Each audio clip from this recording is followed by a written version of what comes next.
Assalamualaikum warahmatullahi wabarakatuh.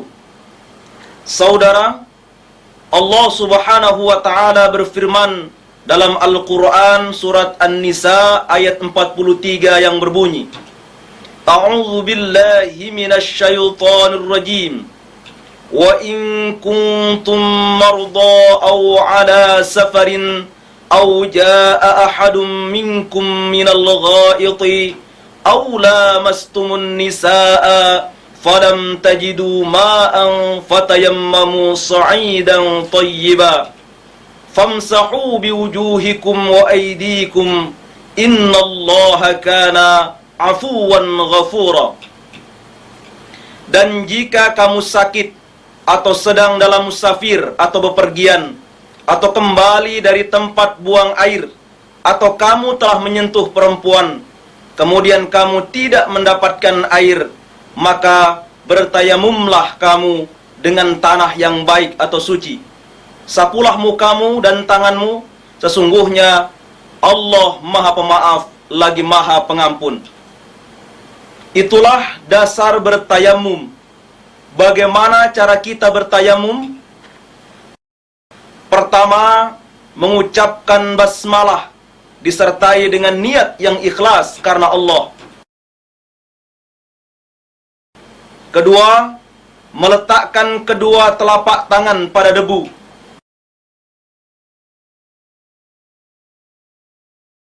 Yang ketiga, meniup debu pada kedua telapak tangan.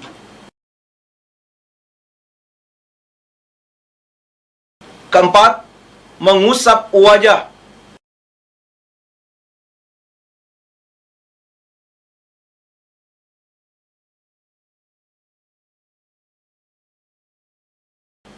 Kelima, mengusap punggung telapak tangan kanan dengan telapak tangan kiri. Mengusap punggung telapak tangan kiri dengan telapak tangan kanan. Berikut ini akan diperagakan cara bertayamum bagi orang sakit. Mari kita perhatikan.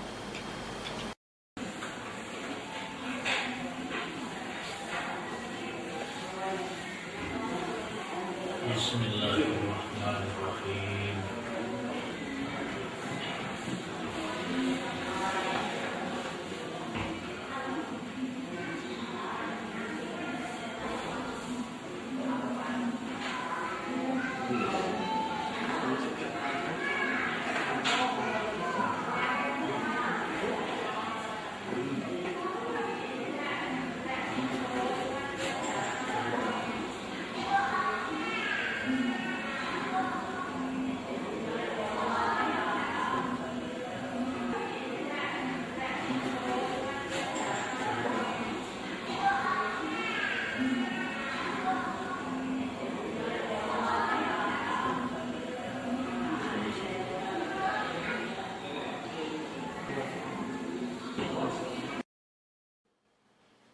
Saudara, demikianlah peragaan bertayamum bagi orang sakit.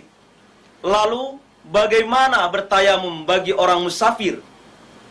Tata cara dan langkah-langkah bertayamum bagi musafir sama dengan bertayamum bagi orang sakit. Berikut peragaannya.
Saudara, agar lebih memahami pelaksanaan tayammum sesuai dengan tuntunan Rasulullah sallallahu alaihi wasallam, perhatikan tata cara bertayammum selengkapnya berikut ini. Rasulullah sallallahu alaihi wasallam pernah bersabda, "Innama kana yakfika hakadha." Fadaraba an-nabiy sallallahu alaihi wasallam bikaffaihi al-ardha wa nafakha fihima thumma masaha bihima wajhahu wa kaffaihi.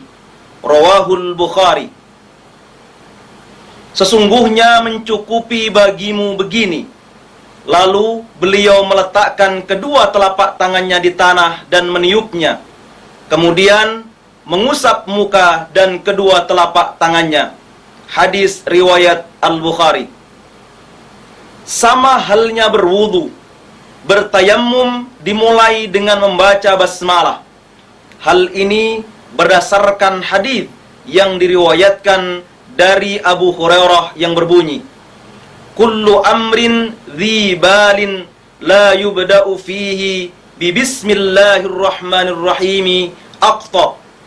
Rawahu Abdul Qadir Ar-Ruhawi. Segala perkara yang berguna yang tidak dimulai dengan bismillahirrahmanirrahim itu tidak berguna. Hadis riwayat Abdul Qadir Ar-Ruhawi. Perhatikan peragaan berikut ini.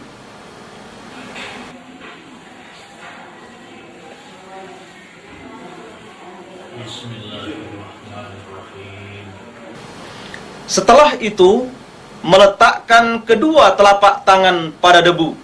Orang yang sakit dapat meletakkan kedua telapak tangannya pada dinding. Orang yang bepergian naik bus atau pesawat terbang dapat meletakkan kedua telapak tangannya pada tempat duduk atau kursi di depannya atau jendela dan sebagainya yang kita yakini ada debu bersihnya. Perhatikan peragaan meletakkan telapak tangan pada debu bagi orang sakit berikut ini.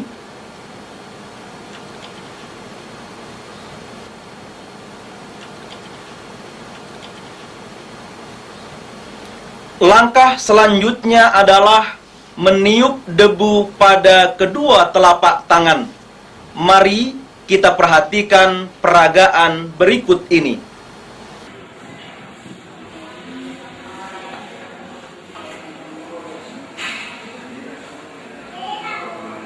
Apa yang dikerjakan setelah meniup debu di kedua telapak tangan? Langkah selanjutnya adalah mengusap wajah. Marilah kita perhatikan peragaan berikut ini.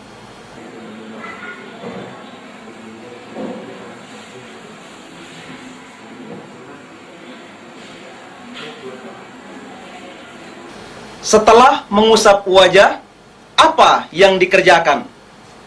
Mengusap punggung telapak tangan kanan dengan telapak tangan kiri. Mengusap punggung telapak tangan kiri dengan telapak tangan kanan. Demikianlah tata cara bertayammum. Saudara, selain berwudu dan bertayammum, dalam hal taharah, mandi wajib juga harus kita lakukan sesuai dengan tuntunan Rasulullah sallallahu alaihi wasallam. Nah, apa dasar hukumnya dan bagaimana tata caranya? Dasar hukum mandi wajib adalah firman Allah dalam Al-Quran surat Al-Ma'idah ayat 6 yang berbunyi, "A'udzu billahi minasyaitonir rajim. Wa in kuntum junuban fattahharu." Dan jika kamu junub, maka mandilah. Selain firman Allah tersebut, yang menjadi dasar hukum mandi wajib adalah pertama, hadis yang diriwayatkan dari Ali radhiyallahu an. "Kuntu rajulan madza'an fasa'altu an-nabiyya sallallahu alaihi wasallam faqala fil madiyil wudu'u wa fil maniyil ghuslu. Rawahu Ahmad wa Ibnu Majah wa Tirmidzi. Adalah aku orang yang sering mengeluarkan madhi.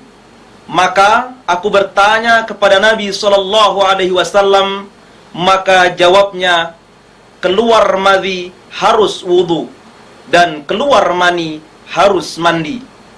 Hadis riwayat Ahmad, Ibnu Majah dan At-Tirmidzi. Kedua, hadis yang diriwayatkan dari Ummu Salamah. Ya Rasulullah, innallaha la yastahyi minal haqqi, fahal 'alal mar'atil ghuslu idza ihtalamat? Qala na'am idza ra'atil ma'. Rawahul Bukhari wa Muslim. Hai Rasulullah sallallahu alaihi wasallam, sungguh Allah tidak malu dari barang hak. Adakah wajib mandi bagi wanita kalau mimpi? Beliau sallallahu alaihi wasallam menjawab, ya, kalau melihat air. Hadis riwayat Al-Bukhari dan Muslim. Ketiga, hadis yang diriwayatkan dari Abu Hurairah. Idza jalasa baina syu'abihal arba' thumma jahada faqad wajaba alaihi al-ghuslu. Rawahul Bukhari wa Muslim wa ghairuhuma. Apabila seorang bersetubuh, maka wajiblah mandi. Hadis riwayat Al-Bukhari, Muslim dan lain-lainnya. Keempat, hadis yang diriwayatkan dari Aisyah. Inna Fatimah bint Hubaishin kanat tustuhadha wa fas'alatin nabiyya sallallahu alaihi wasallam faqala dhalika 'irqun wa laysat bil haydati wa idza adbarat faghtasili fasalli. Rawahul Bukhari. Bahwa Fatimah binti Abu Hubaish berair merah atau istihadah, lalu menanyakan kepada Nabi SAW, maka beliau bersabda, itulah darah penyakit, bukan haid. Kalau kamu berhaid, tinggalkanlah salat, dan kalau kamu sudah selesai, mandilah, lalu salatlah. Hadis riwayat Al-Bukhari.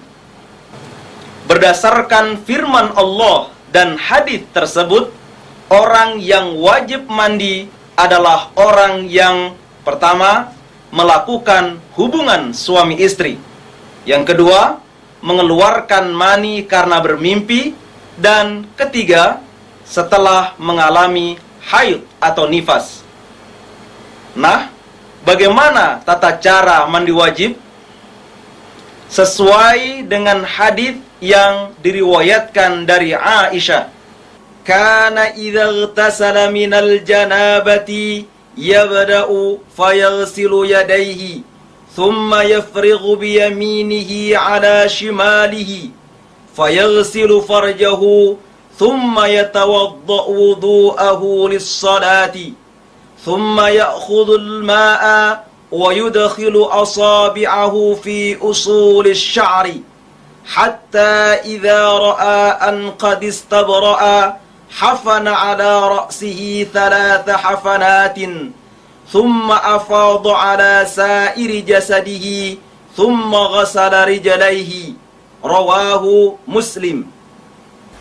Bahwa Nabi SAW itu kalau mandi karena junub, beliau mulai membasuh kedua tangannya, kemudian menuangkan dengan tangan kanannya pada tangan kirinya, lalu mencuci kemaluannya, lalu berwudu sebagaimana wudu untuk salat, kemudian mengambil air dan memasukkan jari-jarinya di pangkal rambutnya, sehingga apabila beliau merasa bahwa sudah merata, beliau siramkan air untuk kepalanya 3 tuangan, lalu meratakan seluruh badannya, kemudian membasuh kedua kakinya.